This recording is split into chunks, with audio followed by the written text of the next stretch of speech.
The Committee on Empowerment of Women, chaired by Santa Mary Shala, yesterday visited the survivor of a domestic violence incident in Niryang village under Thatlasken block.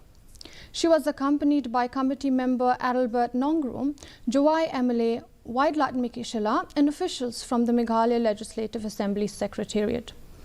The chairperson Shala expressed profound shock and sadness over the incident, which has deeply disturbed the entire community. She assured the public that the committee, in coordination with the local MLA, is working diligently to ensure the victim receives the highest quality of treatment. Police department ru baskyo bha ban buddin ye gini ki kam jongki bha ki ulale sniu hado kata-kata phi ndere ban pelaj lene ban jam ya ka an de ka an he ade le hi kata ka kam de ban le te karpat ye phi ba phin pet khnang ya gan ka long kmi pan yo kata ka hok jongka sakoweru ba utu bro un kon mau ba